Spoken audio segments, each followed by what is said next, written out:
Donald Trump का इस दफ़ा जो इलेक्शन लड़ने का मेन पॉइंट था वो ये था जी कि अमेरिका के ये बॉर्डर को सिक्योर करेंगे और जो इलीगल इमिग्रेंट्स हैं इनको जो है वो रोकेंगे। अगर देखा जाए तो अमेरिका के जो बॉर्डर हैं ये दो ममालिक के साथ लगते हैं। नॉर्थ साइड से ये कनाडा के साथ हैं और साउथ साइड से ये मैक्सिको के साथ हैं।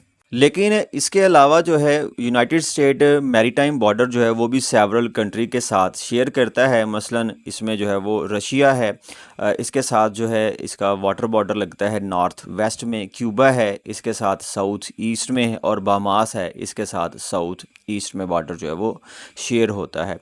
इसी वजह से अगर देखा जाए तो यूनाइटेड स्टेट जो है इसका जो मैरीटाइम बॉर्डर है कनाडा के साथ ये डिस्प्यूटेड है।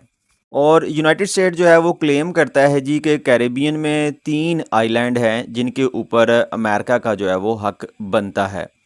और अभी कल ही के दिन डोनाल्ड ट्रंप ने जो है ये बयान दिया था कि अगर कनाडा जो है वो इलीगल इमिग्रेंट्स को नहीं रोकेगा, अपना बॉर्डर जो है वो सिक्योर नहीं करेगा, तो इसकी जो मसनूआत अमेरिका में आती हैं उनके ऊपर जो है वो टैरिफ लगाया जाएगा। और फिर साथ में ये भी दावत दे दी कि कनाडा जो है इसको अमेरिका की 51 स्टेट जो है वो बन जाना चाहिए, क्योंकि इसका इकनॉमिक जो प्रॉस्पेरिटी है वो इसी इलाक़े में मुज़मिर है।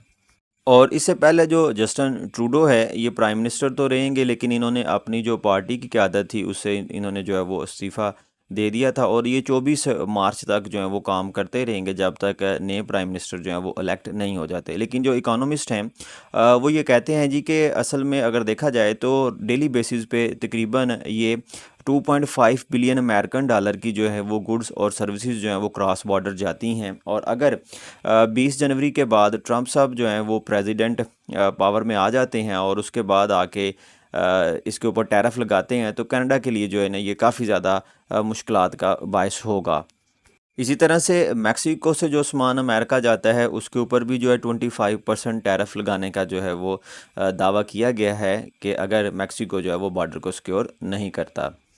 अब एक है जी आर्कटिक कौंसल, ये इंटर गवर्नमेंट फोरम है जो कि कॉपरेशन को जो है वो प्रमोट करता है। और आर्कटिक कौंसल के जो मेंबर हैं ये 8 ममालिक हैं। कनाडा है, इसमें Denmark, Finland, Iceland, Norway, Russia, Sweden और यूनाइटेड स्टेट।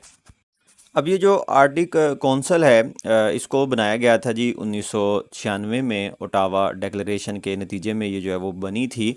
और इसका मकसद ये था जी कि जो आर्कटिक रीजन है उसमें जो है फ्रेंडशिप को और जो इनके ममालिक के अपने इशू हैं इनको जो है वो बैठ के आसानी से जो है वो हल किया जा सके। तो इस आर्कटिक कौंसल में जो सबसे एक बड़ा पॉइंट है वो ये है जी कि अमेरिका और कनाडा में जो इनका मैरीटाइम बॉर्डर है, यानी कि जो समुद्री हदूद है, उसके ऊपर तनाज़ा जो है वो काफ़ी देर से चला आ रहा है। तो ट्रंप साहब जो है ये तो शुरू से ही अपनी अनप्रिडिक्टेबल जो है हरकतों, सकनात और बयानात की वजह से जो है वो फेमस हैं। तो अब एक अल्फाजी जंग चल रही है एक्स के ऊपर। मसलन जो जस्टिन ट्रूडो हैं इन्होंने जो है वो एक बयान दिया था।